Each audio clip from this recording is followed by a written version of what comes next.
காமராஜருக்கு செய்யப்பட்ட சிறப்புகள் மொத்தம் 7 சிறப்புகள். ஃபர்ஸ்ட் ஒன் வந்து மதுரை பல்கலைக்கழகத்திற்கு மதுரை காமராஜர் பல்கலைக்கழகம் என பெயர் சூட்டப்பட்டது.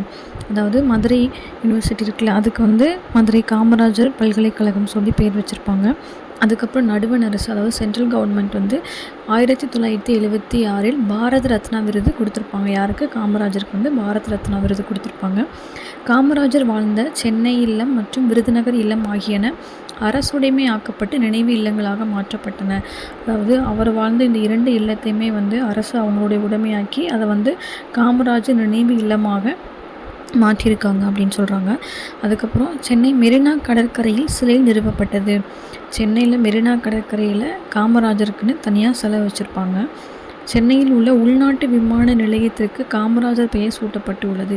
அதாவது சென்னையில் இருக்கக்கூடிய உள்நாட்டு விமான நிலையம், அந்த விமான நிலையத்திற்கு வந்து காமராஜரோட பேரை தான் வச்சுருப்பாங்க. நெக்ஸ்ட் ஒன், கன்னியாகுமரியில் காமராஜருக்கு மணிமண்டபம் 02/10/2000 அமைக்கப்பட்டது. அதாவது கன்னியாகுமரியில் காமராஜருக்குன்னு சொல்லிட்டு மணிமண்டபம் வச்சுருப்பாங்க. அது எப்போ கொண்டு வந்தாங்க அப்படின்னா அக்டோபர் 2 ஆண்டு வந்து 2000. நெக்ஸ்ட் ஒன், ஆண்டுதோறும் காமராஜர் பிறந்த நாளான ஜூலை 15 கல்வி வளர்ச்சி நாளாக கொண்டாடப்படுகிறது.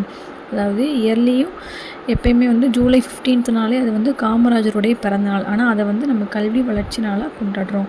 இந்த 7மே வந்து காமராஜருக்கு செய்யப்பட்ட சிறப்புகள்.